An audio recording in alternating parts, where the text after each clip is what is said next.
তোমার হাতে যদি কোনো গাছের চারা থাকে, এদিকে ইসরাফিল আলাইহিস সালামকে সিংহা ফুৎকার দিতে তুমি দেখো, যিনি সিংহা ফুৎকার দেওয়ার প্রস্তুতি নিয়েছেন, এখনই ফুৎকার দিবেন, যাতে গোটা পৃথিবী সৃষ্টি জগতের সবকিছু তুলার মতো উঠতে থাকবে, গাছপালা কিছুই থাকবে না।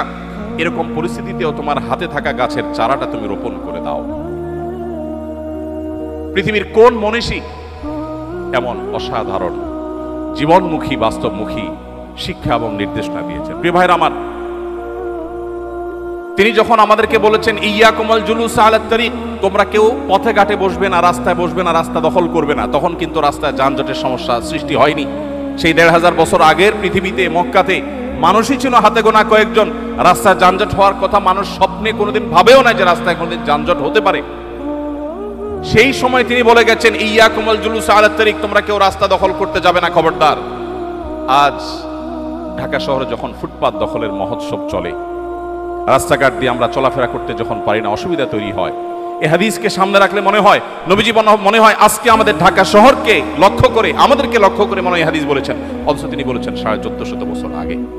প্রিয় ভাইরা আমার, এই জন্য আজকের পরিবেশ সংশ্লিষ্ট যত সংকট আছে সেগুলো মোকাবেলার জন্য নবী সাল্লাল্লাহু আলাইহি ওয়াসাল্লামের আদর্শের চর্চার কোনো বিকল্প নেই।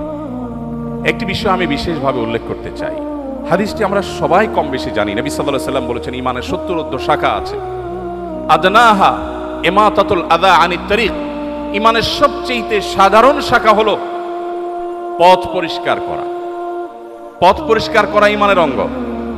অথচ আমরা যারা ৫ ওয়াক্ত নামাজ পড়ি সেই মুসলমানরাও অন্যের ফেলে দেয়া ময়লা আবর্জনা বা মানুষের কষ্টের কারণ হতে পারে সেরকম কোনো কিছু থেকে রাস্তাকে পরিচ্ছন্ন করা, রাস্তায় পরিচ্ছন্নতা অভিযানে সামিল হওয়া, এটাকে ইবাদত হিসাবে গণ্য করা, সওয়াবের কাজ হিসাবে গণ্য করার নজির খুব কম আছে।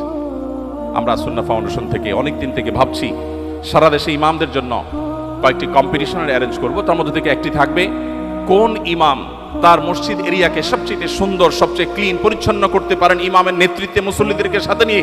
কারণ আমার রাসূল তো আমাকে পথ পরিষ্কারের আলাদা নির্দেশ করেছেন এবং এটা একটা আমল, এটা একটা সওয়াবের কাজ।